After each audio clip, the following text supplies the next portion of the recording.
Let's see who we got. We've got Sassafras Red in the house already saying, I hope everyone held up well with those storms. We did have a little bit of weather roll through here in northeastern Oklahoma. It was not too bad where I'm at, but apparently there was some big hail out there in northwest Arkansas. Scary stuff, Sassafras is saying. Oh, I forgot to feed the kitty. So she's probably going to be down here around my feet meowing at us tonight. Hi, kitty. How you doing? I fed you this morning. You know this, right? I try to remember whenever I'm getting ready to go do a live stream or an event like this to put a little bit of food in her dish, because whenever she hears me talking, she thinks I'm talking to her. She doesn't know that I'm actually talking to somebody else, either on the phone or with the internet here.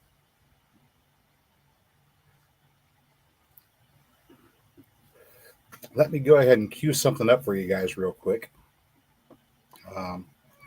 Hello, Vicky. Vicky says, many blessings. We love Central Arkansas. Missed the hail, but I got plenty of rain. Fortunately, around here, it's plenty of drainage, so it's difficult to flood.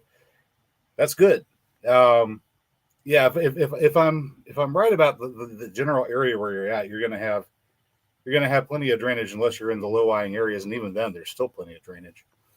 It's not like this side of the Ozarks around Tahlequah, where you've got roads that just get flooded around the Illinois River Basin on a regular basis. You know, sometimes it's like, the rain's coming. We're not going anywhere for a while.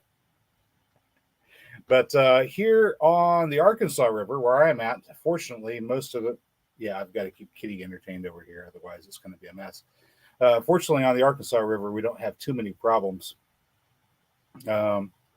Where I grew up at, around Bixby, we used to flood every single year. I mean, this is even after all the dams, all the flood control, all the measures that they did with the river. We still flooded every year out there.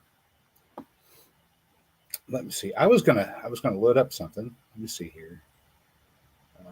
Let's open up a second window. I might have to. Meow. Let's go to YouTube Studio here. I'm going to share a little bit of video that we did earlier. I think it's this past year that we did this, because it's sort of relevant. Let me get this here. While I'm putting this together, if you guys could, you may have heard about these leaks. Disney. Yeah. I don't want to hear Ben Shapiro talking here. While I'm putting this together, if you could, go ahead and use your favorite search engine, whatever it happens to be, and put in your zip code in the search engine. And after that, put in growing zone and hit enter. Find out what your growing zone is if you don't already know. And then put in growing season to get the number of days for your growing season. Your favorite search engine is going to tell you what your growing season is, the number of days. And then one more search after that, which is average rainfall. So these three pieces of information, you put these three together, it's going to give you a lot of information about what you can grow. Now, here in northeastern Oklahoma, it's zone 7A. We get 41 inches of annual rainfall every year. Our growing season is 200 days long. It's about 28 and a half weeks. The reason this is important is this will let you know if you have enough water coming in from natural sources from rainfall to be able to supply your garden with the water that you need. But water is just the beginning. But it is important. So we'll start out with this. Find out how much water you're getting from rainfall. First thing. Find out how long your growing season is. That's the second thing. And then third thing is growing zone. Well, I said it first, but growing zone gives you a general filter to know what sort of things that you can grow. And then from there, you can take a look and see how long they're going to grow and know whether or not you're going to have enough water to supply them. And the average is, pardon my finger in my eye here, the average is 1 inch of surface water per week during your growing season to keep everything watered. While you're getting that information together, once you've got it, go ahead and put it down there in the comments. And I'm getting something together here for what comes after water. Let's see if we're in the right spot here. I think this is the right spot. So get back over to StreamYard, and I'm going to share. Hi, Kitty. I'm going to share screen. This is Chrome tab, YouTube. I'm going to put that up there. I've got it paused at the moment. Put me down here. All right, there we go. Let me check in on people coming in. So, Vicky, you managed to miss the hail, huh? And there's Eric Hale, no relation, on the Wabash River. Red Scout says hi. Vicky says, "No way on God's green earth I could be persuaded to live on a floodplain." Now, I've lived on a floodplain before. The old farm out there by Bixby was kind of in between Tulsa and Bixby, and Broken Arrow was sort of over there to the side. So we were on that corridor going down Garnett Road, if you're familiar with Tulsa and the surrounding area. You take Garnett and head south towards Bixby, and somewhere in between Tulsa and Bixby, you would run into our old farm place. It's called Hakey Creek Park. Grandmother sold off most of the old farm to the Tulsa County Parks Department. But the old farmhouse was there. The old farm was there. It was a total of 80 acres altogether that Granddad farmed right there. And it was off of Hakey Creek, which ran right alongside of us. We didn't pull any water out of the creek, incidentally.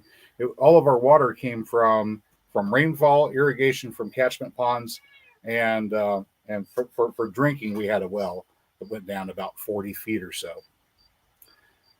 And flooding was a regular occurrence out there. So we would have regular flooding, and we had to have measures in place to make sure that we didn't get washed away. So kind of grew up with that constant threat of being flooded around us. But here where we're at on the Arkansas River now, we haven't really had any problems with flooding. Even the big flood that we had back in, I think it was 1989 in this area, the place where our house is currently sitting, did not get flooded simply because of the way that the topography is shaped. We're in a little sort of an I shape of embankments that come up, and the water goes around us whenever there's flooding, so we don't get flooded here. Mary says, "No wonder the cat's so fat." Well, I forgot to give her food before the show here. Sean, you have to do homework. Oh yeah, I'm wearing the Green Country Agroforestry shirt. It just has so much green on it that the green screen doesn't let you see it.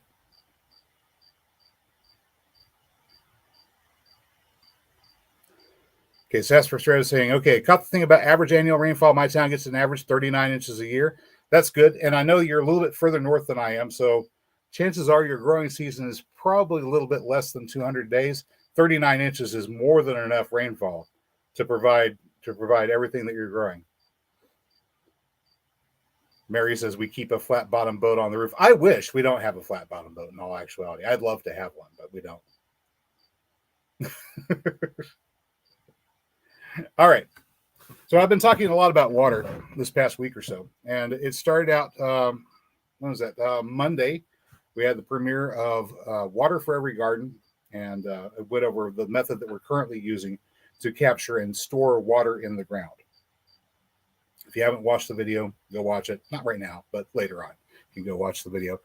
In short strokes, briefly, the technique that we used was come in and dig in the area between where our garden beds are going to be, our permanent garden beds. We've been on the property here long enough, and I've been gardening out there long enough. I know where I want everything to be. I wouldn't recommend you do this the first time you wind up on your property, or when you first get the idea in your head, hey, I think I'm going to start a garden. Don't do this immediately. But after you've been at the property for a while, after you've observed for a while, and you've seen how water is interacting on your property, a nice thing to do is figure out where it is that you're going to be walking, where your walkways are going to be. You're going to determine this as you're going around, as you're working and moving through the landscape, as you're going to the place where you have things planted. You're going to figure out where you're going to walk. So you know where your walkways are going to be. You know where your garden beds are probably going to wind up being, the ones that you're going to eventually make permanent. This is where you're going to plant your trees, incidentally. You're going to have trees, and this is the way we did it. We planted trees and incorporated those into permanent garden beds. So on the outside perimeter, we have the hedgerow, which is hazelnuts. We have 4 different varieties of hazelnut, 4 different cultivars of hazelnuts. There's Doris, Edda, Yamhill, and Jefferson hazelnuts in various mixtures all around the outer perimeter.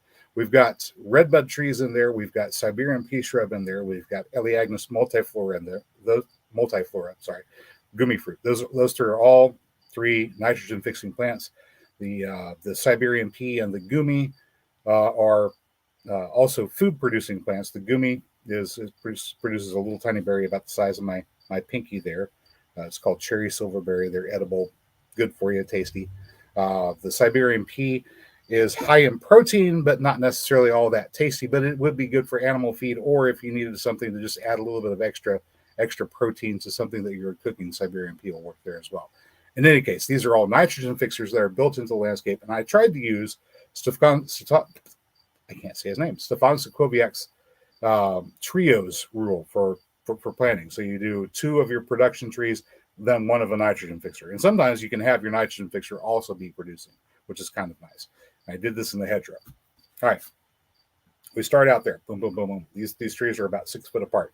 Let's see, what else do I have out there? I also have a peach tree in the hedgerow, and I've got a Chinese mahogany that's out there. There's 2 spots that are left open. I'll probably put maybe an elderberry, and we've got some black pussy willow that we're propagating. I'll put one of those out there. In any case, we start out there, okay, and then we come in a little bit. In between those, we can all have all kinds of ground cover. We can have herbaceous perennials. We can have some vining plants growing in there as well. Those I have not added yet, so those will be coming in the future. Various things. Well, now we got all the trees done. That's it, right? Well, no, we've got some more stuff to do. Coming in from there, we've got our raised beds, the gopher-proof beds, which are still in the middle of construction. I've got 40 feet constructed so far, and these are simply cement blocks that are laid out. So we have a 2 foot wide track, which has 2 foot wide hardware cloth running underneath it, so the gophers can't burrow up underneath. This is where we put our root crops like alliums, all of our garlic, all of our Egyptian walking onions. I've got some shallots planted in there as well this year. I have some horseradish put in there. I don't know if it's going to work or not, but we'll see if we get some horseradish out of it. And as time progresses and I get a little bit more space out there, we're going to be putting in more things. For example, I've already got carrots, beets, and what's the other thing I put in there? Carrots, beets, and radishes. That's right. I've got carrots, beets, and radishes going in there. Yes, kitty. Shut, kitty. I know. Anyway, so we've got that. Alliums like sulfur, so in order to provide them with some sulfur, I planted a dynamic accumulator on the next space in. The next space in is where we have the mulberry trees. Currently, we've got 5 of them growing in this area. Technically 6, but I hit one of them with a weed eater, and it may not recover. And it's okay, because that spot, I'm really thinking about putting in a permanent pond in the spot where that mulberry tree would have been. So I accidentally killed it, maybe. And if I did, it's fine, because there's something else I could put in that space that would be even better. Surface water is a wonderful thing to have.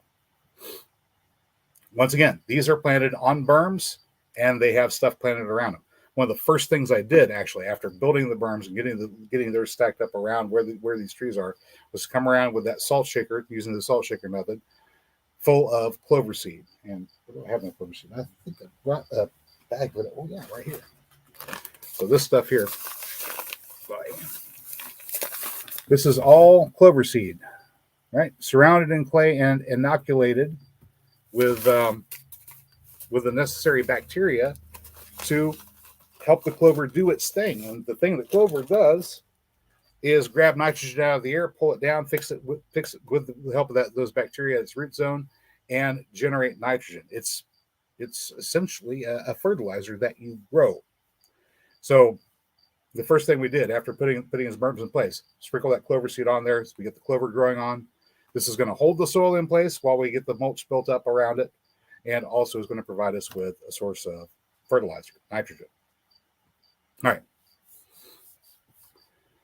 Brian's asking, where did you buy that clover and how much was it? I got it off of the Amazon marketplace. It came from a company called Seed Ranch. You could probably contact them directly, but it was just convenient for me to use Amazon because we have Prime. So free shipping. May as well use it while we got it. It cost me for a 5-pound bag. I'm thinking this was 15. No, $19.95. I think this cost is. So $20 for 5 pounds of clover seed. I go through a lot of clover seed. I also go through a fair amount of this stuff over here. Now, the last time I got this, I didn't get. Oh, it's a green package. Hang on a second. Let me turn off the virtual background for a second. There we go. All right. So, really?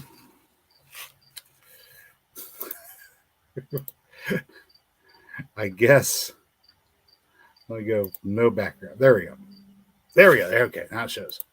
All right. So, the last time I got this stuff, I got. It was also a pound that I got, whether 1 pound or 2 pound, but it wasn't inoculated. This is inoculated alfalfa seed. And it kind of looks a little bit like that inoculated clover. It's surrounded with clay. Let me get this camera angled up there. So it's inoculated with, or surrounded with clay, and that's also inoculated with the necessary bacteria to allow the alfalfa to fix nitrogen the same way the clover does. So we have clover and alfalfa that we're planting out there. Alfalfa, in addition to being a nitrogen fixer, has the additional benefit of producing a growth hormone. So whenever we grow the alfalfa and cut it back, it's a perennial. So we cut it back and we still have it, which is kind of great. It's like the oldest profession in the world. You got it, you sell it, you still got it. There we go. Put the virtual background up there and make it green and poof, there we go. All right. So we have our nitrogen fixers. Oh, and if you notice that there's a little light up there above my head, that's actually on the other side of the green screen. We've got a lamp on and it kind of shines through a little bit. I don't know where the switch is to turn that thing off, and I don't want to climb up there and manually turn it off. So there we go. It's an LED bulb that stays on all the time. Doesn't use a whole lot of power. Brian is asking, is that Dutch white clover? Yes, it is. It's Dutch white clover. It's perennial. I know a lot of people like to plant things like the crimson clover, which is an annual clover. It'll still produce lots of nitrogen for you. This is mainly done as a cover crop that people would cut or till in after growing it. Not really my style. I would rather have something that stays in the ground, grows in the ground, and if I need it to be gone for a while, I'll just run a flamer over the top of it or cut it back so that I can plant into the area that it was. If I do this with things like corn, by the time the corn comes up and gets up above where the clover was, the clover will just grow right back in around the base of it, and everything's just fine. Steel Roz is here. Howdy, y'all, from South Central Texas. Well, howdy, y'all. All right. Bring it down. I was talking about what we've got growing out there. We've got the line of mulberries. Mulberries, of course, in these berms, they deep down into the subsoil. They grab whatever sulfur they can. That goes up into the leaves. There's a fairly decent amount of sulfur accumulation, particularly in the red mulberries. Now, I've got black mulberry, which does accumulate sulfur as well. White mulberry too is also pretty well known for producing lots of sulfur. The mulch from those leaves goes on to my beds where the alliums are. This gives the onions and the garlic that sulfur that they need. Coming back from that, we've got yet another planting bed where I have a series of trees. We've got 2 different plum trees and a couple of jujube trees. Jujubes. It's a real thing. They sort of taste a bit like an apple, but they're hardy in this particular zone, very prolific, and an interesting tree to boot. So we've got those growing. And this is pretty much all of the entire backyard space with the exception of the area that's covered by the septic tank. And of course, I've talked about this, I think it was last week that we talked about growing over the septic field. So we're not going to get into that anymore. Well, I guess we touched on it briefly, but for the most part. We're not going to deal with that this week. If you want to know more about growing on top of the septic tank, go watch last week's live stream. It's available. Once I had these permanent planting areas designated, I knew what was going where. I've got my trees planted. Those aren't going to be moved, right? And I built the berms up around them. So we have an elevated area that's about 6 to 9 inches above grade where these berms are at the moment. I know where the walkways are going to be. I took my manuring fork, went through the walkways, pulled up all the sod that's in the walkways, moved it over to where the berms are, and then took the shovel and dug out trenches in the walkway area. And what this does is whenever the rain falls, the rain wants to seek the lowest point. So as it gets to the point where it sheets off the surface, it starts to go downhill, it hits the lowest point. When it hits the lowest point, it's going into those trenches. Now, since I have sand as my substrate under my trenches, it wouldn't help me too much to have trenches here. The water would just go into the trench and gone. So I packed those full of wood chips, and the wood chips are going to be in there to absorb that water as it comes in, hold on to it, and then over the course of the next few weeks or even months, it can release that water to the surrounding soil as needed, because this is one of the natures of soil. If you've got a dry spot and a wet spot, the water is going to migrate from the wet spot to the dry spot until you have equilibrium. This is osmosis. This particular set of trenches, so far, I've got around 300 to 400 gallons of water that I can store in ground with this system. And of course, this is just the beginning point, because you have to have water to grow fungi. You have to have water to grow bacteria. And the fungi and bacteria are what works together to draw those nutrients out of the soil and make them available to your plants so your plants can grow and prosper. All right. That's what the backyard currently looks like. And we're growing in the area around where the plums and the jujubes are. We're growing some mustards, pak choy. I've got some daylilies going up there. Clover, of course, because I put clover everywhere.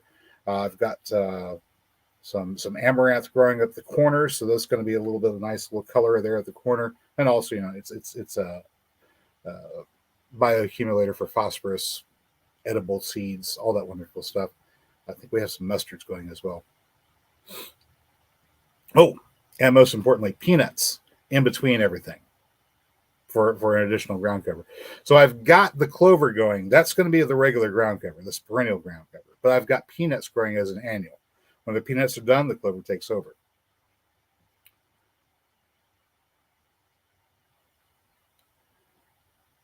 Guys, you are so talkative today. Let me see here.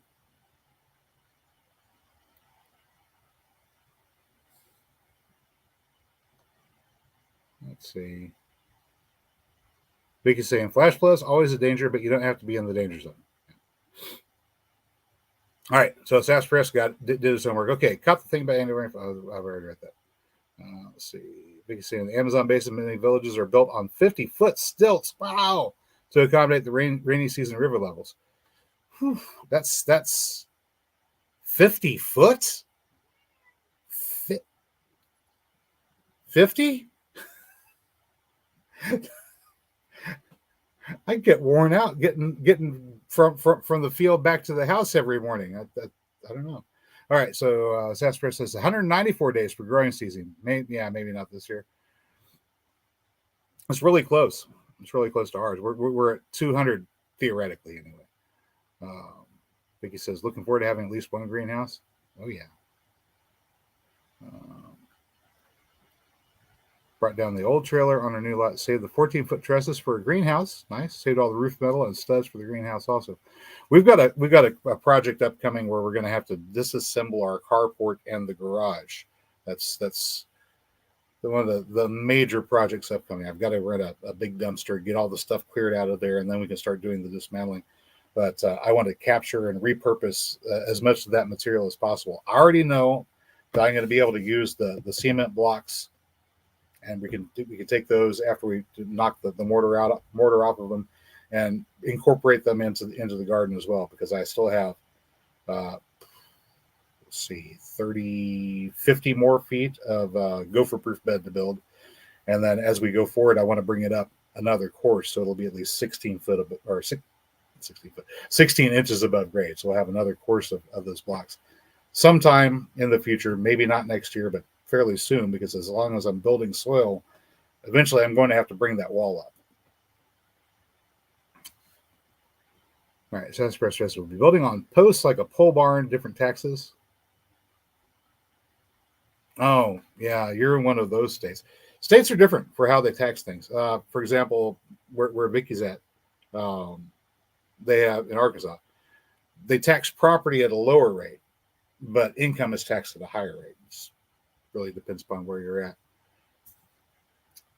Let's see.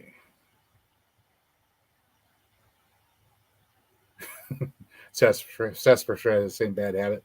I think both Mary and I have Prime accounts, and we're paying for it twice.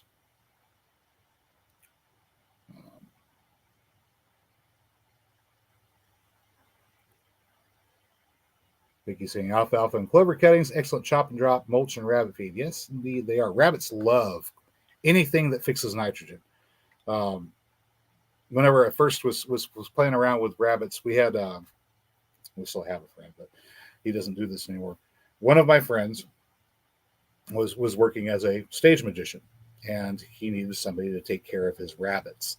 So since we had the outbuildings and I had the time, I had volunteered to be the rabbit wrangler, which is kind of an interesting experience. Got to raise the rabbits. One of them was a little escape artist. He could have had his own show. He liked to get out of his cage, and whenever he could get out of his cage through the top, he'd figure out a way to work that wire to pop the top off, and he'd get out, run outside, and I had peanuts growing just outside of the area where we were keeping the rabbits and the chickens. And he would make a beeline right for those peanut plants and gobble up the tops. He would pay absolutely no attention to anything else in the garden. He wanted those peanut tops, because apparently anything you've got growing that has a high nitrogen content, whether it's clover, alfalfa, peanuts, the rabbits love it. So this is one of the reasons why I would recommend that whenever you're setting up your garden, that outer perimeter, all the way around that outside track, just go ahead and strip the sod off, plant clover in it, plant alfalfa in it, plant whatever other bioaccumulators you want in it, and then periodically come by, cut it off, and you can ferment those to get your fermented plant juice, your FPJ, for treating your other garden plants. If anything, whenever the rabbits get into your garden, or the deer get into your garden, they'll stop right there, because what they want to eat is already on the perimeter, and they're not going to keep on going eating the things that you want to eat. All right. So Red says the walking onions are doing well. We got for Jason if you can. Oh yeah, those will be coming up for sale this coming year. We're in the midst of getting enough propagated this year that by next spring, possibly before, I don't know. We'll see how well they do. Right now we got some of the parents that are starting to put on their top sets, which is exciting. So sometime during the middle of the summer, we're going to have some. We're going to have probably more than we know what to do with, and then next year they'll be up for sale. At the very latest, they'll be up for sale on the website. I may have some violets for sale here pretty soon. I've been going through and spreading violets around, and I think I have way more than I need, so they might wind up coming up for sale as well. I'm thinking $2.99 a plant. Is that too much? $2.99 a plant, or maybe 3 for $5, or some arrangement like that. I've been looking at other nurseries. I mean, I got this thing from was this Four Seasons Nursery, one of these catalogs, and I was reading in here. The very first page, we've got Stuttgart Canna. I grow cannas. This is a variety that I don't have. Pretty variegated leaves. It's nice. Green and white, orange flowers. I don't know what the flowers look like, but I like canna flowers. I like canna roots. Those are really tasty. Mary Washington asparagus. I grow that. Next page, white feather hosta. I've tried to grow hostas. Gophers love hostas too, apparently. Yacon. I might actually get some of this stuff. What else do they have in here? But I've been looking at. I've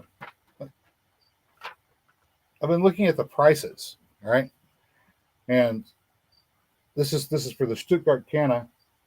$8.99 each. That's a little root section that's probably no bigger than about that big, right? $8.99 for one of those. Oh my goodness, that's expensive.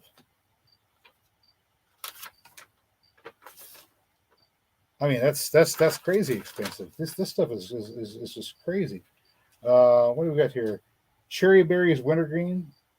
I've been having some difficulty. I started trying growing wintergreen, and it didn't make it this last year, but I'll try it again. I don't know if I want to pay $11.50 each for them. That's too much, guys. It's too much. Hybrid lily mix. Now these are true lilies in the picture here. They're kind of pretty, right? Nice, lots of colors, but you can't eat those. True lilies you can't eat. Daylilies, on the other hand, I think they have this in the next one. Yeah, ground covered daylilies, assorted daylilies. Check this out. They said save 50%, right? 5 for $22.58. What? What? We sell them 6 for $4.99. Come on now. 5 for $22. Just yeah. Okay. This is the reason why I'm starting an online plant nursery, folks, because there are people out there that are charging way too much for stuff, and somebody needs to do something about it. I don't have employees to have to worry about paying, so I can grow the stuff in my backyard and provide it to you at a much cheaper cost. Currently, the only thing I've got for sale are the orange daylilies and rosemary plants. Incidentally, if you're looking for something to keep deer out of your garden, deer don't like rosemary, so you can plant that in your perimeters. Hopefully that'll help convince the deer to go somewhere else. Oh, Vicky said, I would appreciate sources of mulberries that are hardy in 6B. Most prefer 7 and warmer. I could probably try taking some cuttings and get them to root and send them your way here in a while and see if they take. Or, we could do seeds or anything like that. Brian says, can't wait for the frogs or toads, whatever they are in the swamp.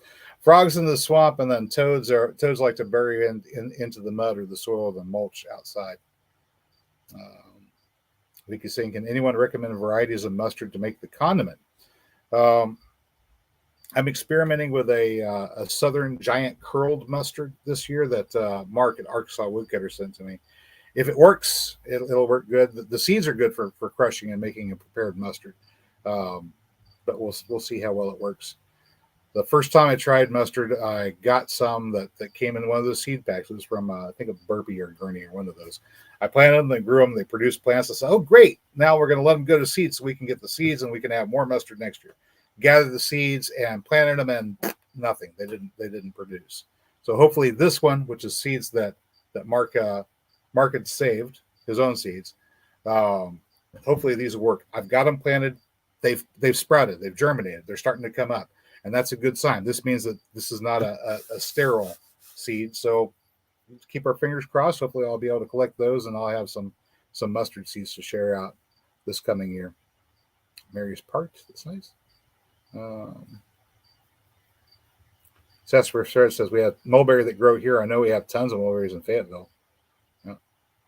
50 foot, no joke. Wow.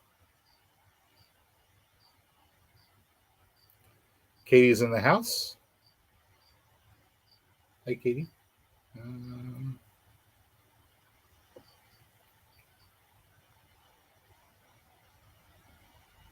Vicky says peanuts are a legume. Yes, they are. Another nitrogen fixer. And it's one that you get a crop out of, too. Originally, they were a jungle plant. So, although you might think that you have to grow peanuts in full sun, they're actually in their original habitat. They were a ground cover in a forest, in a rainforest, a ground cover in a rainforest. Can you imagine that? And most likely, you would find them growing in the edges where you didn't have complete 100% canopy. You might have maybe 60% canopy, and then on the edge you'd have those banks of things like apios, the ground nut or peanut, the original peanut, growing in those spots. Ken Jennings says, hey, y'all. Love the Smurf. Let's see. Sassafras says, our edible lily are coming back like gangbusters. Oh, yeah. Down here in 7A, our cannas are starting to sprout outside. They're not all coming up, and I made an interesting discovery. All right. So if you're 7A and further south, whenever you go out in the winter and you're harvesting your canna and you pull them up, you can put one or two roots back in the ground and they'll grow back from that. But if the root that you put back in the ground is one of those pieces that had the last bit of the stalk on it, chances are it's not going to make it. So take a fresh piece out and put that down. This, the current year's growth, not the last year's growth, but the current year's growth. Go ahead and take the last year's growth and chunk it, because it's going to if it survives, it'll wind up callousing and getting hard and difficult to manage anyway. So this current season's growth, whenever you dig them up, take a piece of that, put it back in the ground, they should be fine. Otherwise, store them in the peat moss like we did, and you can come out and replant them in the spring. But they're coming up now, which is great. Gee. Let's see. Vicky's saying, if and when the Amazon basin is stripped of its foliage and it becomes unable to recirculate its rainfall, it will be, well, not necessarily permanently, but for a good long while, until people actually start working on reversing that process, which all, once again, begins with capturing and holding the water. The Sahara Desert wasn't always a desert, and it can be green again. It's just a question of proper water management to begin with, and then there's other steps that you need to take after. Say hi, kitty. Hi, kitty. Oh, I got a kitty. This is my little mouser that lives inside and wants to be fed at odd hours and given attention because she hears me talking and thinks that it's for her. All right, off you go. Brian says, I recycled my Burgess magazine. I get a lot of these. I don't think I've ever bought anything from this nursery company before, but I get unsolicited catalogs.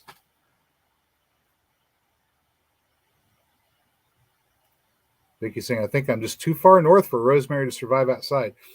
If you got southern exposure, try planting it on the southern side of your house, and the thermal bank there from the south side of your house may be enough to keep it alive.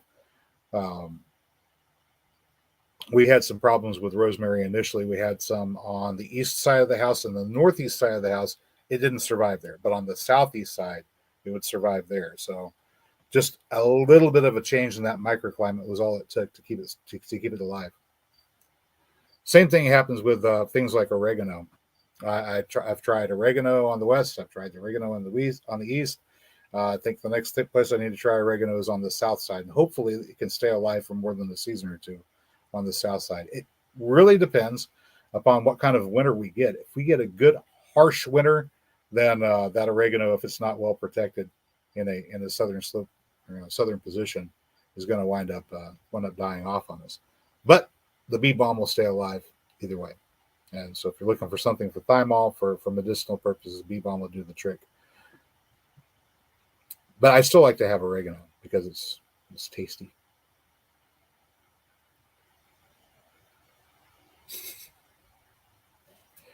Yeah, that's that passage in the Bible there about mustard seed producing a large tree. I think that was written by somebody who'd never grown mustard.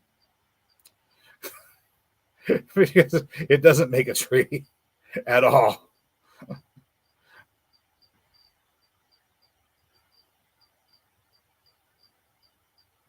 Oh, yeah, Mary says, mustard's not a tree. You know that, right?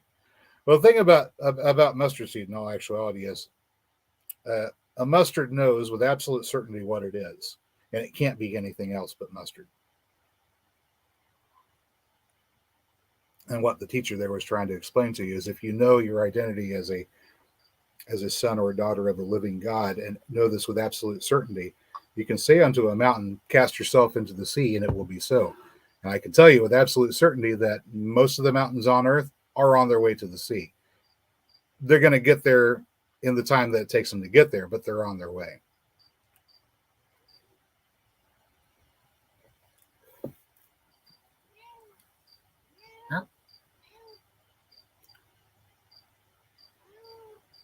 Katie says, my hosses and 6B are coming up. They have quadrupled and I'm in them. Oh, I'm envious. I've tried to grow hostas, and I just it's not me. It's the gophers. They love the taste of hosta, and that's one of the reasons why I wanted to grow them is because they've got really tasty shoots. Early in the spring, you just harvest those shoots. But the gophers like them too. So. Let's see.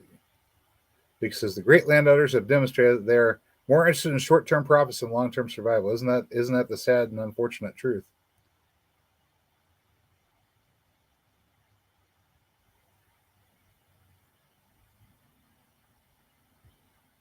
Sasser Shred says we keep rosemary here on the south side of the garage, and we do have to cover it with glass. Okay, so you can take some of those measures and turn the south side of your house into just sort of an extended greenhouse.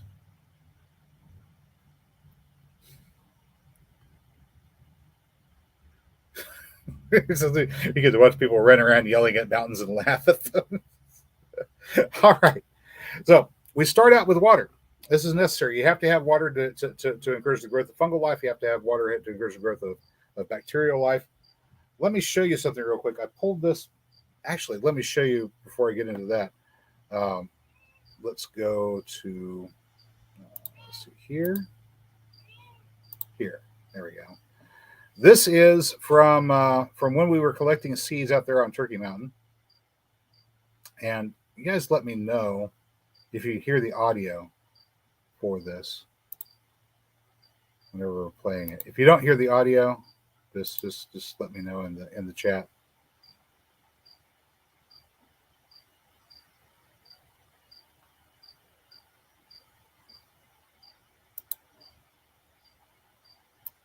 Plant species we identify field strip that may have gone ahead and finished the life cycle and gone to seed. Maybe we can find some seeds and perhaps some other convenient places. I just thought for a couple of reasons. One is somebody decides to do trash on the ground, but also to look at the rocks that are exposed and rubbery behind it. All right, let me jump past the intro screen here.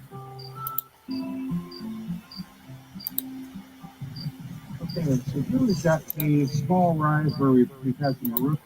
Okay, guys, really quick. Somebody let me know in the chat. Could you hear the audio for that, or do I need to make an adjustment?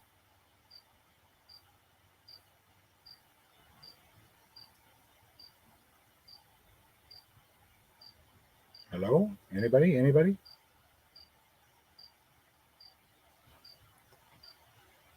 I might just wind up talking over it here in any case. So this spot here, we had looks like a blackberry growing in the front of a little bit of rock that's eroded away. But what I'm pointing at down there with my finger is the lichen that's on the rock. Now, lichen is a symbiotic relationship between a fungus and a cyanobacteria or algae. And cyanobacteria or algae do a couple of different things. One is they photosynthesize, and the other one is they also can fix nitrogen. Now, what happens whenever they have this symbiotic relationship is the fungal portion relies upon the cyanobacteria to photosynthesize to produce sugars for the fungi. The fungi, in turn, will manufacture organic acids that will break down rock.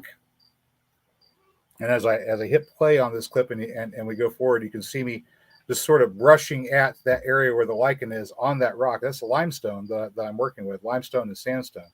And you can see that the rock just crumbles away because it's been weakened by the organic acids produced by the lichen. And the lichen that is growing on is visually weathering away the sandstone, causing it to crumble apart with its organic acids.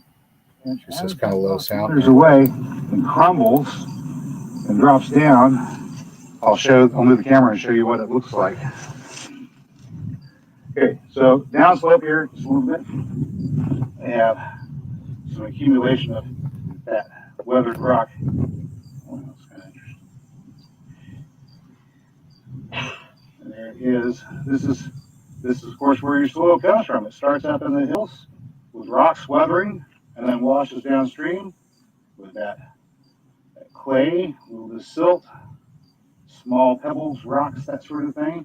And once you have organic matter mixed in with it, you have something that you can actually grow your food in. All right, there we go. That was just a little clip, little segment from Much Better Sound. All right, that's a little clip from when we were going out there to Turkey Mountain to do our wild seed collecting. It was a follow up to our first visit, which oddly enough, not a whole lot of people watched the very first one. It was called Natural Forest Layers. I had intended the Natural Forest Layers video to be a sort of a setup to the garden system that we're in the middle of developing, but I put that out just about the same time that David was introducing grocery row gardening, which are essentially the same thing. We're just calling it different things, which is fun because we're both working off of the same playbook. We're both watching a lot of Stefan Sokoviak. We're both trying to figure out ways to make this permaculture adventure convenient and easy to use and productive. And in any case, I'll probably come back and revisit the 7-layer food forest nature strip sometime this year because we've had a full year of it growing. So we'll have the opportunity to look and see what it looks like in year number 2. But I wanted to touch on that because this is what happens. We start out with having some moisture. We start out with having some water. And lichens are pretty special because they're capable of going into a growth phase whenever there is water. But when there isn't, they become dry and brittle. But they're not dead. They're just dormant. And then when water comes again, they can go back into work and start producing. So occasionally you'll find spots out there in the desert where you've got that hard-packed, capped soil, caliche even, where you've got calcium carbonate that cemented the soil together, almost like a concrete. Some places you actually have to take a jackhammer out to break it up to get through that stuff. Horrible. We don't have that bad of a clay problem here, but some places do. You know, you've got to feel for them. I brought along just a piece here. I'm probably going to have to turn the green screen off so you'll be able to see this because there's a variety of different colors. Here. Stop that screen. Settings, virtual background, and let's go none for the moment. There we go. All right. So up here, we've got this piece of bark that I pulled off a tree earlier today, and you're going to see these lichens growing on it, right? Now, one of the nice things about having lichen growing on your trees is it tells you that your air quality is not bad, right? Lichens don't like poor air quality. So low pollution, you'll have lots of lichen. And these are just a thin coating of lichen all over this piece of maple bark. Now, on trees and on wood and things like that, they are going to be releasing those same sort of organic acids. They will break down wood over time. It's just a very slow decay process. So if you've got lichens growing on your wood on your property, don't be overly alarmed. They're not going to cause it to fall apart over the course of a season or two. Now, this is kind of interesting because whenever I pulled this off, I want you to see it, take a look at what's on the other side. You see this guy right here? Right there. That's an egg case. Let me turn it around so you can see it.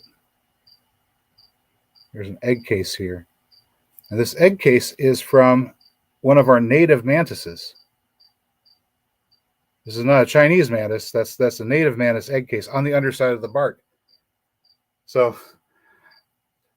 this place where this bark was peeling away from the tree provided a sheltered spot for one of our native mantises to put their egg case. So we have, I don't know when this was laid. It could be last year's. I know we've got some native mantises out there running around in the garden. I think that's pretty exciting. All right.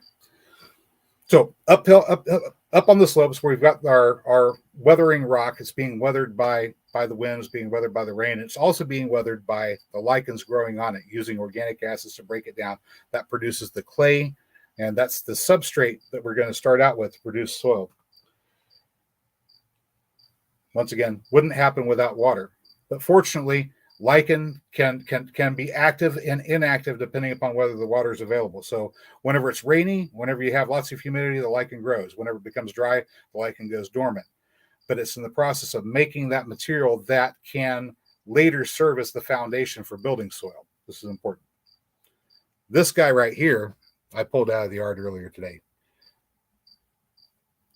Actually, I have it upside down. Here we go. I pulled this out of the yard earlier today. This is a running grass. Now, if you live in the South, you know this.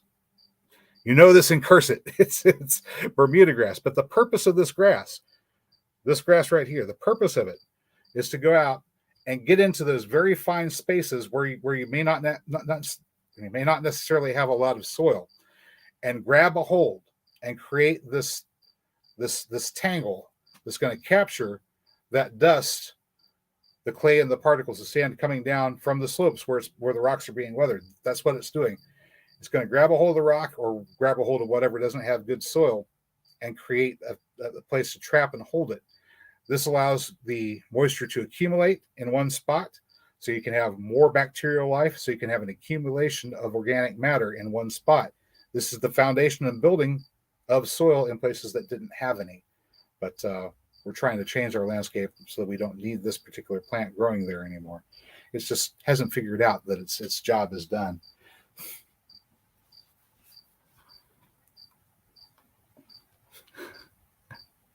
Let me see.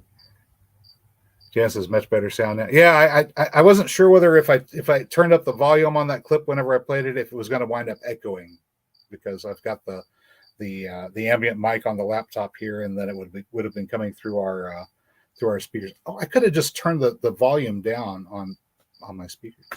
Anyway, this is what I get for not thinking. Sassafras was saying, did you say Chinopodium pull phosphorus from the deep soil on Greg's video? I did, yes. So for the people that were watching Green Greg's channel yesterday, 7 p.m., we did a segment on producing your own fertilizers and energy solutions, and also growing on septic fields, because people are fascinated by that topic for some reason. But yeah, Chinopodium pull phosphorus up from the soil. They're phosphorus pumps. Chinopodium do this, pigweed does it, and of course amaranth and quinoa do it. It's one of the things that happens in those pasture situations where you have too many cattle grazing in one spot. You have compacted soil, and you wind up with a phosphorus deficiency. And so you have Canadian thistle and the red-rooted pigweed that show up trying to take care of the compacted soil, anaerobic soil conditions in the subsoil, and trying to bring phosphorus back up and replenish phosphorus at the surface level. And of course, what the farmers wind up doing, the ranchers wind up doing, is spraying to kill off the Canadian thistle and the pigweed, and then they have to fertilize and grow more grass, and it's just a mess. They wind up creating more problems. Creating more problems that way. Whenever you move away from that natural system and imbalance it, you wind up having to put more effort and inputs in to maintain it. Right, Kitty? That's right. That's right. Instead of poisoning the rats, we should just grow more cats, right? Is that what you're thinking? No. Get on down here. Let's see. Vicky says, I've seen a mantis a foot or longer. Wow, those are big mantises. I've seen plenty of walking stick insects that are that size, really big walking stick insects. They're the same family of insects. They're also predatory insects.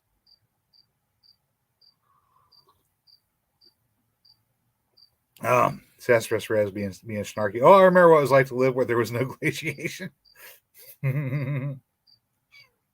I think the glaciers stopped somewhere around northern Kansas, maybe Nebraska. The last time we had major glaciation. Brian's saying we have Virginia creeper here in Minnesota. It's cool on lettuce. We have Virginia creeper here too.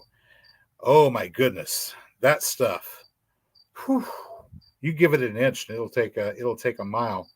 And I don't know of any really good use for it other than I don't know. Other than help destroy trees whenever it's time for them to go into senescence, that's it's capable of strangling things like kudzu. Vicky says, "I'll match Bermuda grass with quack grass for tenacity of rhizomes." Oh yeah, you have a look at this plant. So let's see. I mean, this is an incredibly well adapted survivor. You've got a grass stem coming up here with its roots. Oh, and then look, there's a sucker coming off to this side, right?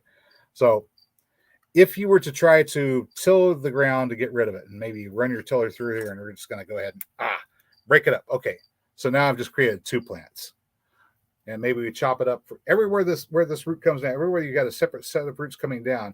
If this plant gets broken at that spot, you've created a new plant. So that effort that gardeners make or that farmers make trying to get rid of this by tilling, often they wind up making a greater problem, spreading this around even more. But it can be removed by altering the soil quality. It serves a purpose in nature, and once its purpose is over, it can be phased out. So more shade, transitioning to more of a forested landscape instead of a grassland is one of the things that we do to get rid of Bermuda grass. It also gets rid of the sticker grass too. Sticker grass doesn't like growing in shade.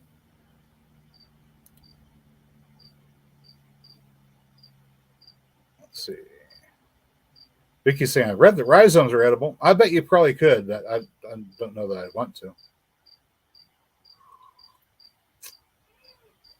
All right, Sarsaparilla Fred says, if you burn the chenopodium, would that still be on the ash? Would the phosphorus be on the ash? I don't know. See, one of the things I really want to do here at some point in the future is get my hands on a mass spectrometer. And what that mass spectrometer is going to do for us is allow us to actually take samples of plants under various conditions, so we can plant them in areas where we know what the soil assay is, and we can plant the plants in there and find out if that plant is indeed able to get and mine certain minerals from the subsoil and bring them up. Because if there was not the minerals in the surface soil to begin with, and we put this plant in, and then we test the plant and discover, yes, the plant has a certain amount of that mineral that's managed to accumulate. Well, we know it didn't come from the surface. It had to have come from the subsoil. And then we'll know that, yes, definitively, this is a plant that is an accumulator. So right now we're just going off of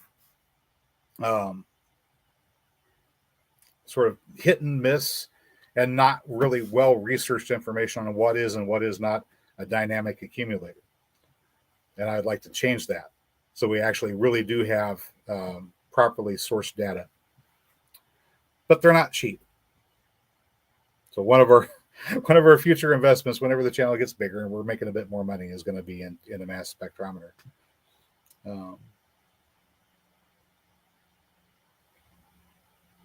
Sassafras Red says they're rounding up all our local ferals, the cats. I'm thinking we're going to probably have a mouse and rat problem soon. That depends. You get enough owls and snakes and stuff like that, they'll take care of your rat problem. Vicky's saying dandelions are also found in compacted soil. And they go away whenever they loosen the soil. Yeah, dandelion is there also to relieve compaction with its deep tap roots, and also to bring calcium from the subsoil and bring it to the surface. So there's two reasons why you'll have dandelion. Well, three, I guess, technically. If you need something to cover the ground, and dandelion has those nice broad basal leaves that stretch out and cover the soil and protect the soil. And then they're going to pull calcium up, and they're also going to help loosen up the soil as well. So it does a multitude of different things. But if you've got any two of those conditions, you'll wind up with dandelion. And then whenever you've only got maybe one, the dandelion will start to disappear. It won't go away entirely. You'll still have one or two here, but it'll be there and ready to come and go back to work if it's needed again. So whenever you see dandelions, don't get too overly excited about it. They're there to fix a problem. Let them fix the problem, and then you won't have as many dandelions. And you might discover that you kind of miss having them around because they have those nice cheery little yellow flowers, and they're fun to blow the seeds around. We're saying kudzu in Japanese knotweed are at least edible. Yeah, kudzu is edible, and it's also a nitrogen fixer. Most of your nitrogen fixers are just really hard to get rid of, aren't they?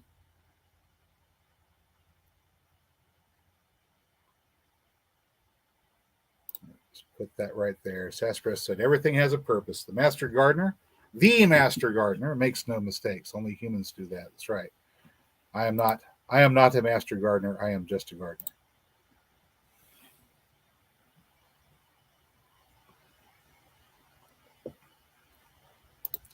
Isn't that the truth?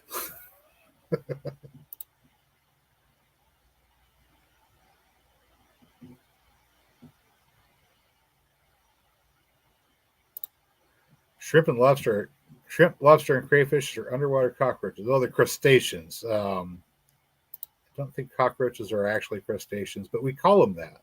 Well, we also call pigeons flying rats.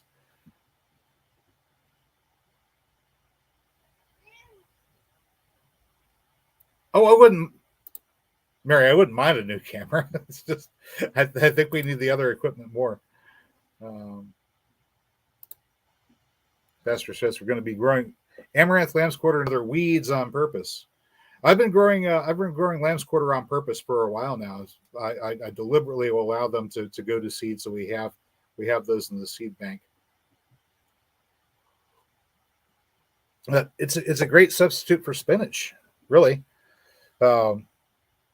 It's like having a spinach that you don't have to plant; it grows itself. You just let one or two plants go to seed, and there you go. It seeds itself into the landscape. You come along and pick those leaves off, and you can either stew them or put them in your skillet with a little bit of butter and wilt them, garlic, salt, pepper, yum yum. Mary puts those in her salad every time she can, whenever they're up.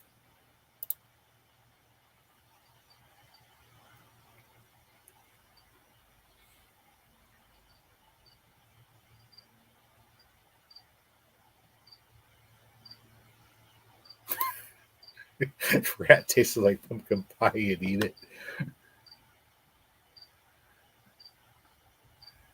And let me see here. This is true. They're called isopod. The roly-polies are isopods, and they are a very close relative to things like shrimp.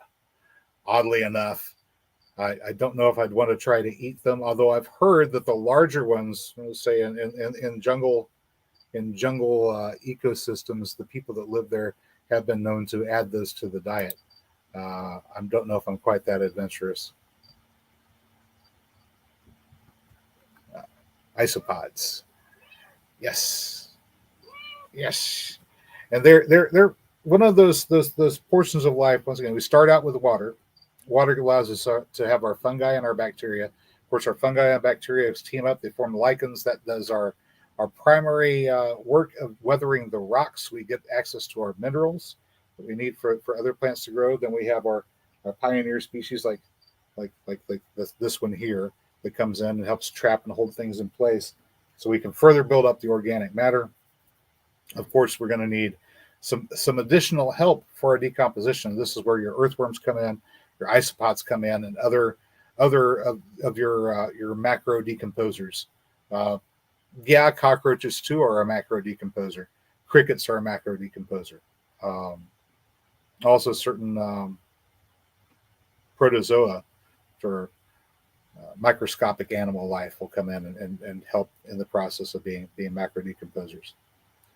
But all of these things start with water. Water is the beginning. All right. We could say many plants now considered weeds were originally deliberately imported as yeah, very true. On Greg's show, I gathered a few of the weeds that were growing in the yard, and just showed off. Here they are. Here's something you might look at and say, oh, that's a weed. Things like the shepherd's purse. It's a cruciferous vegetable and a member of the brassica family, right? This guy right here. Oh, sorry. Green screen. Now it is. You can't see it. All right, so here. This is a shepherd's purse. It's got these little seeds here. They're kind of heart shaped, and they have a sort of a peppery taste to it. Not exactly like pepper, but if you see this stuff growing, you'll be able to very quickly identify those little seeds there, little heart shaped seed bundles growing off of it. Of course, the plant overall looks like that. The The leaves are kind of green tasting. They don't taste like much of anything, but this is an edible plant. The little delicate flowers there at the top, probably can't make those out very well from the webcam, but they have that 1, 2, 3, 4 petal cross shape. So it's cruciferous vegetable, member of the brassica family. If you ever wanted to know what a nasturtium flower tasted like, you could take one of these and chew it up. When I was a kid, I really liked eating it. Not my favorite anymore. But these guys are high in protein. And if you need to, you can dig these up and eat them, and they'll keep you alive. Combine it with other things like purple dead nettle, chickweed, geraniums, wild geraniums growing out there. There's all different kinds of wild plants that can be used to supplement your diet.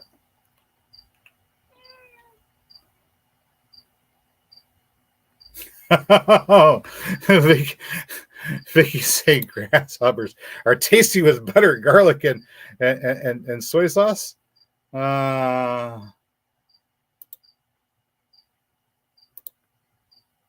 I didn't know about this one. Shepherd's purse is used in sitz baths to staunch bleeding after birthing.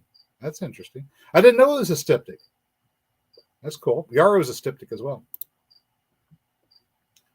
Adrian's in the house. Hey.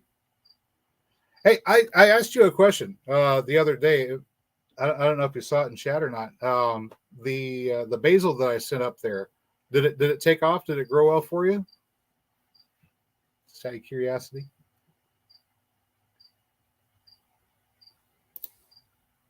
It says need so many more weeds in my garden. I love weeds. Weeds are wonderful. It's a plant that you don't have to plant, right? Anytime I got a plant that I can use, they did well. Oh, yes, great. Awesomeness. We're going to be growing some more of that out here this year. I've got a 10-20 tray with, I think, a dozen starts in there.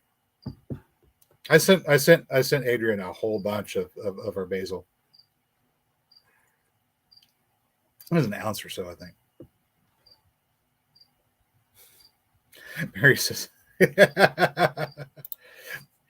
you grow bad weeds so good, even Jason complains about them.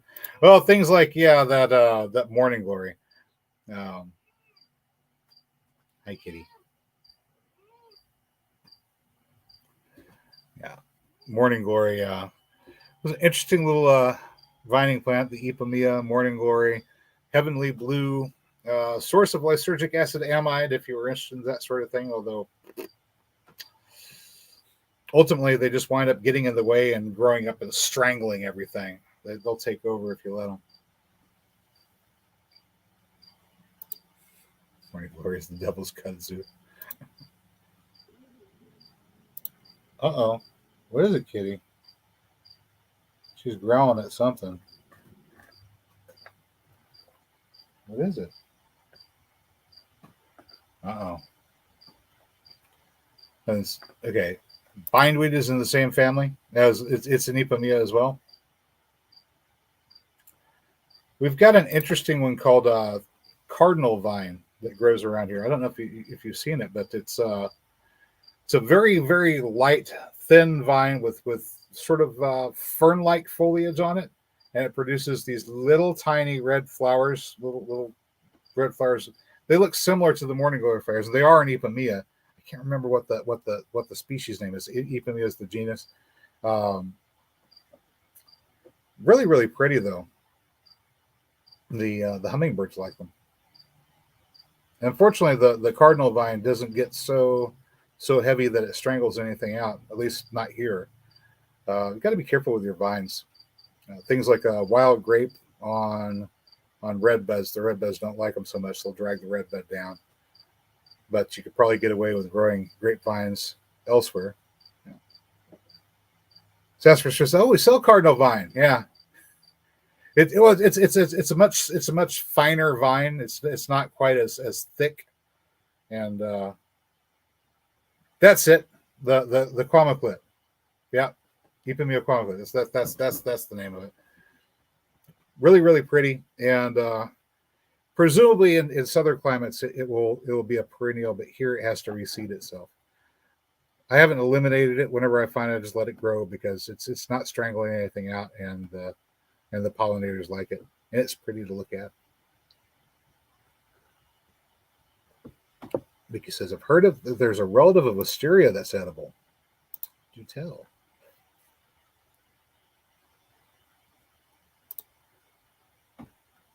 Think with red buds. Oh, that one. Yeah. every hippie dreams of growing blue saucer morning. Heavenly Blues, blue saucer. Um, yeah. Go contact Johnny's Seeds and order up a half pound of it, spread it around your garden. Go, hey, it's gonna be fun, and then you discover that it's not fun.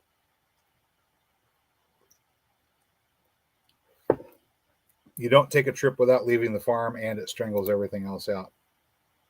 Yeah, pretty to look at. Hummingbirds love that cardinal light. Kitty, what are you doing back there? She's back behind the shelves. I think she's figured out that there's a mouse in the house. There was one on the back porch the other day, and Mary told me that she thinks it came inside. So, mm,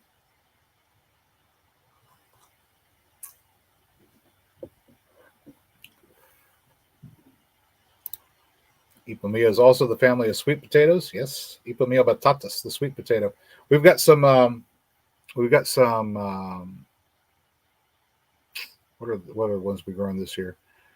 The Okinawan, the ones that have the purple flesh on the inside. We've got those growing this year, and I've got a couple of another purple sweet potato, uh, also Japanese in origin. I can't recall what they're called off the top of my head. They're the ones that are purple on the outside, white on the inside. Um, can't recall which one it is off the top of it. We're growing slips for those as well this year, so we'll have a couple of different varieties of sweet potatoes to play around with. Um, I've got to put them in planters to keep them from getting eaten by the gophers, but we'll put those out around the grape arbor probably next week, maybe week after. We'll go ahead and move them outside.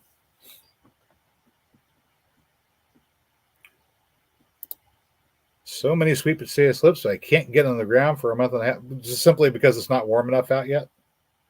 Murasaki, thank you, Adrian. That's the other one. That's the one I'm thinking of. Yeah, we have some Murasaki growing. We went by the Namhai International Market, and I did some shopping. I got some more ginger, which is coming up, and some turmeric, which is not coming up yet, but probably will before too awful long. And they had those Murasakis out there, so I got a bunch and ate a few, and went ahead and laid them down in the peat moss to get them started. So we've got some starts for Murasaki. Really interesting foliage. It's not quite purple. It's sort of a kind of a purple greenish color, a little in between. So we tried growing those red ornamental sweet potatoes one year, and they were really pretty, and it was nice to grow them for the greens, well, the purples, they're purple leaves, but they didn't survive the winter.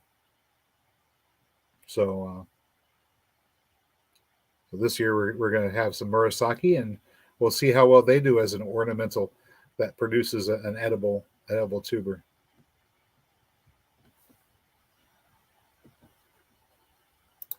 He says the Hawaiian ones taste better. Is there a difference between the Hawaiian Okinawan sweet potato and the regular Okinawan sweet potato, or is there? I don't know. Baker Creek has ginger and turmeric starts for sale. Well, it's about time.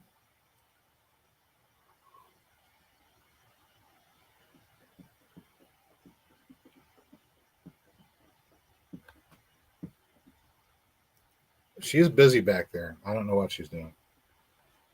But that cat will growl if there's somebody comes up the driveway. She's like a guard cat. when there was something going on, she'll growl. I'm pretty sure she's on the trail of something back behind the bookshelf there.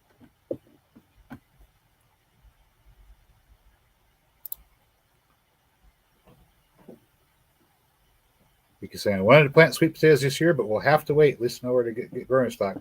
I'm going to try to keep a lot more vines alive through the winter this year. I experimented with the Beauregard, but I killed them. So that's not going to be a video that we're going to be showing you.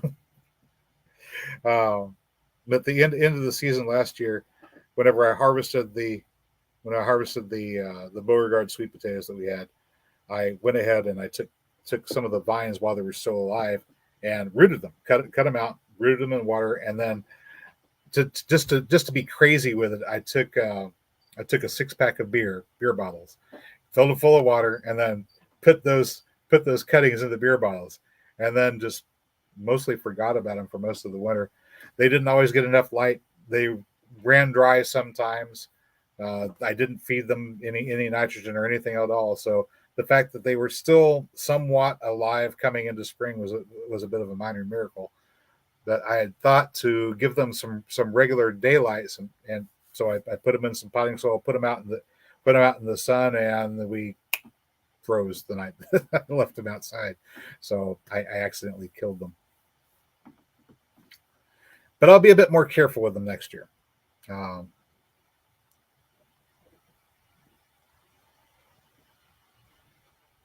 see.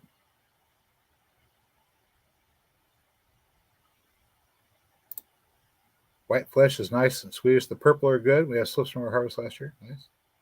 All right, here it is. It's Awapuhi is another name for it. The question I have is it the same that nice, really vibrant purple flesh that stays purple whenever you cook it? Is that the same potato, or is it a different variant, or what? I wonder. All right, Katie is saying, I think the Hawaiian are a deeper, more uniform color. Feels like more nutrients generally. Well, it has more of the anthocyanins, I think is what they're called. That coloration that helps you in the health department. I know that they don't cook out whenever you cook them. That they have a lighter brown or tan colored skin, and then the inside is purple.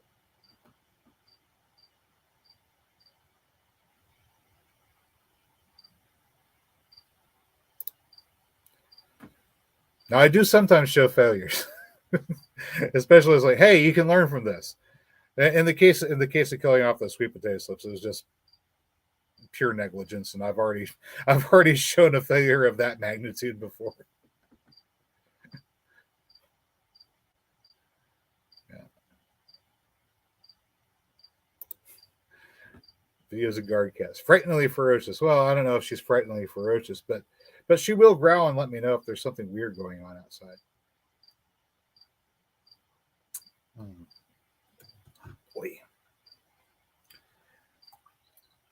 Okay, so we started with water. We went to fungi and bacteria.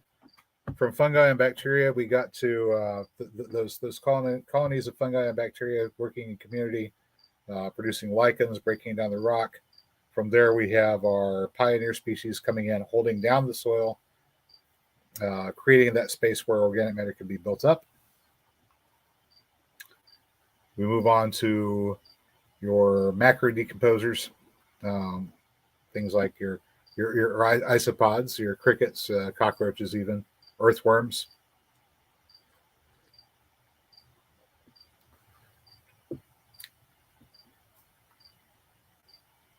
I think we'll stop there on that journey towards healthy soil, since we've already gone through about an hour. Katie's saying they stay purple. It's the Milwaukee style purple sweet potatoes. And oh, okay. Awapui is another name for shampoo ginger. Okay, there we go. Alrighty. Oh, okay.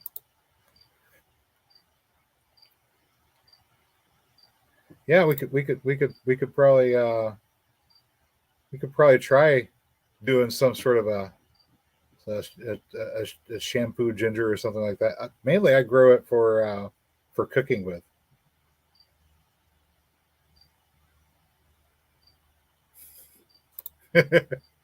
Just pour the ginger beer over your head as you rinse.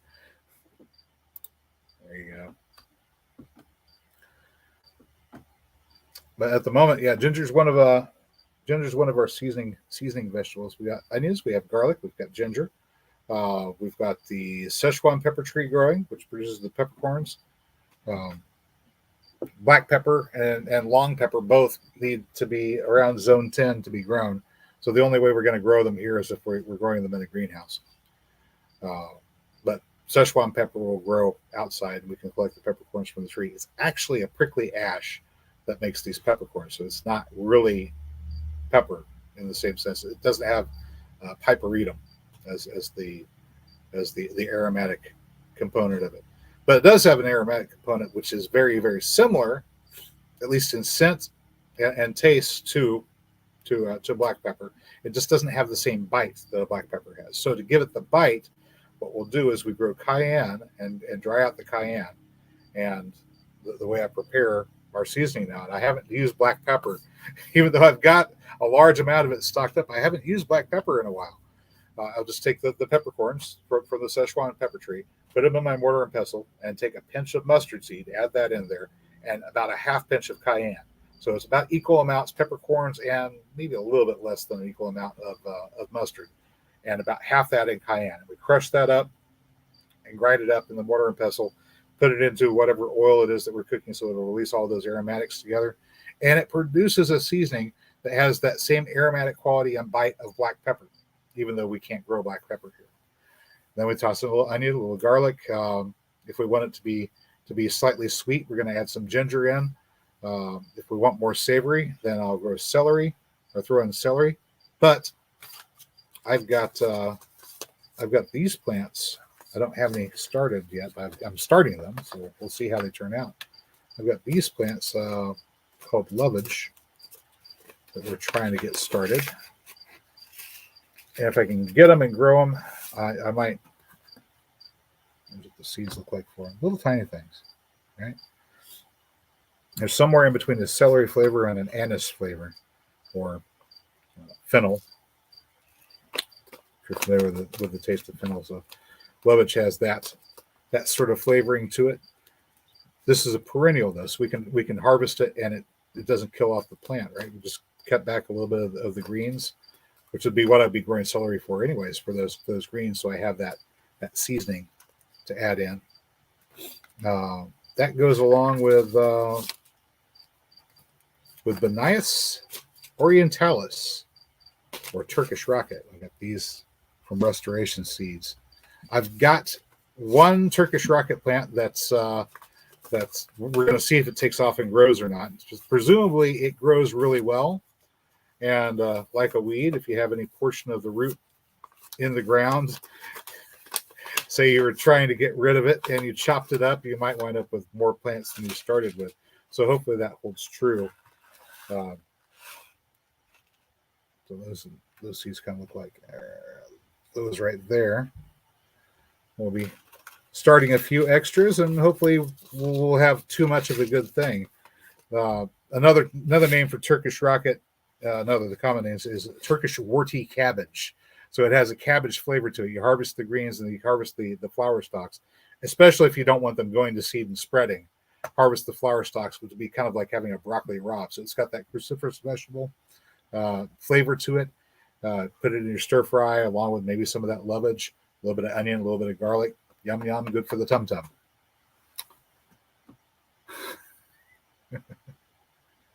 Sassafras Red says, "Oh, lovage grows here, perennial, very strong celery flavor from the leaf." Yeah, that's why I want it. I want that good celery flavor, and I don't really like having to start fiddly little seeds every year. It's a pain in my backside, if you know what I mean.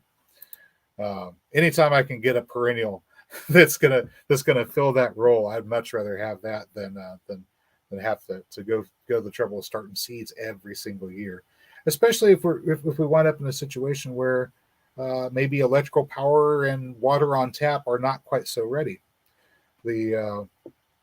the system that I set up in that video, water for every, it's great for keeping your plants irrigated whenever you've got water from the rainfall. But whenever you're starting your plants out early in the spring, you still have to provide them with additional water, which is what I was doing just before I came inside today. I spent about half an hour running around with the hose, watering everything, and we've got the clover on our berms started up now, so that'll do pretty well. Once you've got roots in the ground and you've got those roots putting out the root exudates, you've got aggregates forming in the soil with your fungi and your bacteria working to make it a good healthy spot for things to grow. It'll hold on to water a lot better.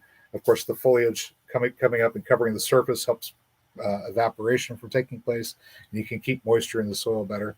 So as that clover expands, it's going to do a lot better at holding water in there. But right now, I have to go out and water it on a fairly regular basis.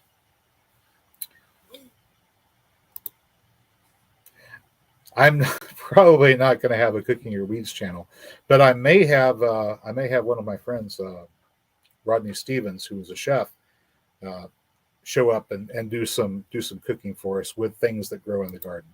That might be fun. This is one of those plants that it's on my bucket list. I don't know where I'm going to put it, but I know I want at least one or two spice bush. Spice bush berries, dried and infused in oil, makes an incredible muscle balm. Very warming for the arthritis. The arthritis, yeah. That and wintergreen is also one of the things. We tried wintergreen once. I think the problem we had growing wintergreen last year was it was the first year of that 7-layer garden system, and there wasn't enough shade to make them happy. We had just built the berms, we had just put the mulch in, and the water retention wasn't quite to the point where it needed to be to support the wintergreen. So we're going to try again, either probably not this year. I think we're going to try putting them in next year. I'll get my hands. I know a place where I can get my hands on a lot of wintergreen at a low cost. Most likely batch order, maybe a couple hundred plants, and put up quite a few in there, and then sell the rest for slightly more than I bought them for. They'll still be cheap, guys. I mean, a lot cheaper than $12 a plant. I'm thinking maybe like three. Three is a good price. Maybe four tops. Inflation being what it is, it might have to be four. That's going to be beautiful. Absolutely beautiful. I really love the idea of having clover walkways, because whenever you're walking on it and you're crushing the clover down, top killing it a little bit. You're not totally killing the plant, but you're disrupting it a little bit. And whenever you disrupt the tops, you have a little bit of die off at the root level. So whenever you're walking on a pathway that's done with clover, you're constantly releasing nitrogen into the soil. And of course, nitrogen being highly soluble and sought after by everything else around. You fertilize when you walk. I mean, how perfect is that?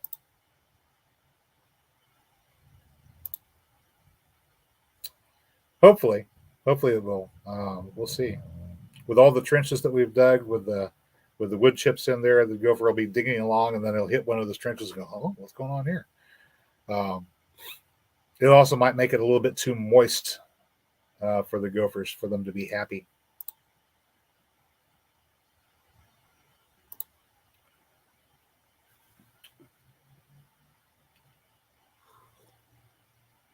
Slow to take off, and if they get crowded out by other things before they can get really well established, then you wind up losing them, which is what happened. I think they weren't happy with the amount of heat and dryness that they were experiencing, and then they got too much sun. No doubt. A whole lot easier on the feet than sandburrs. I have not, but Tai, I think was that one spot that I was looking at that had the really cheap wintergreen.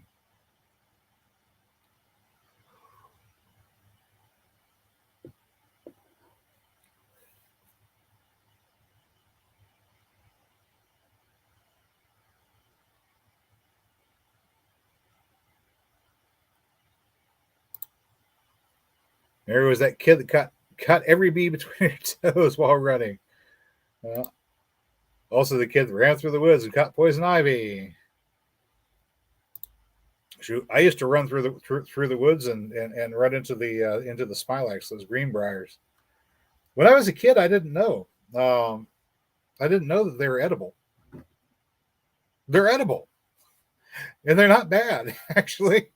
The once the leaves get fully mature and established, they become tough. But the shoots early in the spring, that little bit of vine with a little bit of the really early leaves coming off, pick those off, and they're not bad at all. You know, eat them fresh or saute them with a little butter. Saute them with a little butter. Yum yum. I don't know that I want to grow it as a vegetable, but if you wind up with some of that greenbrier, it's not the end of the world.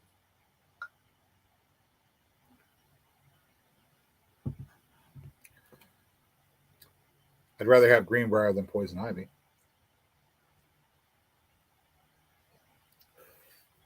Oh, Vicky, I've got a poison ivy plant for you. I found one. I found one that will give me a reaction. Now, I'm usually not affected by them, but we have one growing. Well, if I didn't kill it, we had one that popped up on the side of the house over here that I actually broke out after handling it. It wasn't much of a breakout, but I started to. It had a little. It was right around there. I'm starting to itch thinking about it. right around the back of my hand there, where it came down and was brushing up there. The root shell got off on me, and I actually broke out for the first time in years from a poison ivy plant. But there's a reason for poison ivy. Now, medicinally speaking, if you have infections that nothing else will work on, you take poison ivy and you rub it on that infection spot. I'm talking about cut, scratch, scrapes,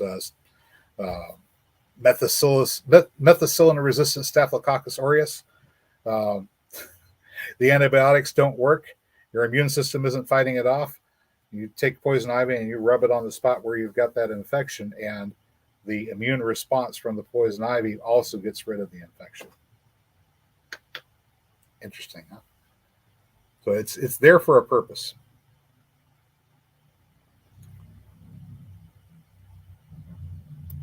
Yikes. All right, guys, we've been here for an hour and a half, and I don't want to burn up all of my StreamYard time. I hope you found the video informative or entertaining, a little bit of both. Thank you very much for coming out and joining me tonight. Of course, remember, water is just the beginning. Take your steps, whatever is appropriate, to make sure you have sufficient water to grow, because the day may come when you cannot turn on the tap and get water from the tap. So whatever measures you need to take to make sure you have sufficient water, do it. And hopefully I'll see you next time. Of course, we're going to have a new video coming out. So I'm thinking not this Friday, but next Friday. I believe the schedule I'm getting ready to settle into is about 10 days between videos. So we'll alternate Monday, 10 days to the next Friday, 10 days to the next Monday, or something of that nature. Giving me enough time to actually put something together that's worth watching, instead of just cranking out a video because, hey, it's Monday, or hey, it's Friday, let's make a video. I want to start putting out more quality videos than just simply putting out videos. At least give you some decent information or something entertaining to watch, or things of that nature, instead of trying to stick to some kind of schedule. Vicky says, Green Greg's witnessed pulling my poison ivy bare hand. I've done it before. This last year was the first time I ever broke out from it, though. So I'm kind of curious. Maybe I should keep that poison ivy plant around just in case I need it for its medicinal purpose. Who knows? In any case, guys, I will catch you next week.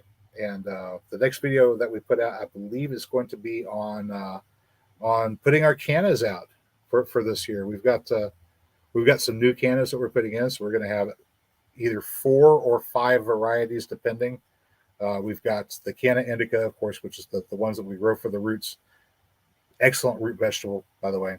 I mean, really good. Fills you up good. Tastes like potatoes. Grows like a weed. Requires very little maintenance once you've got them in the ground. If you walk away and leave them, they'll multiply on their own. You don't have to do anything.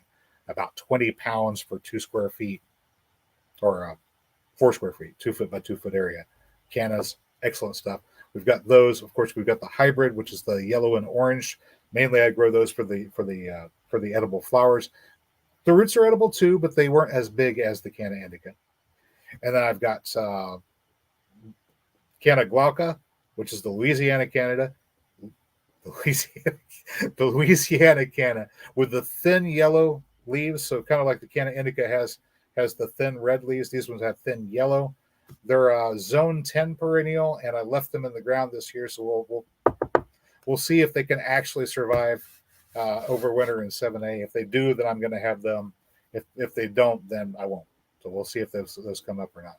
And then I've got 2 more varieties. One's a pink colored flower, also large flowers, so they'll be suitable for eating in salad, and another red one, but with large flowers suitable for putting in salad. So once again, more edible flowers to go into the salad bowl. Those are going to be fun, and we'll find out what kind of roots they produce as well. I've got them in the backyard growing, so we're gonna find out if I have some more good for growing for the root vegetable cannas. But we'll be planting those and going ahead and finishing up the retaining wall on the south side of the driveway this time around.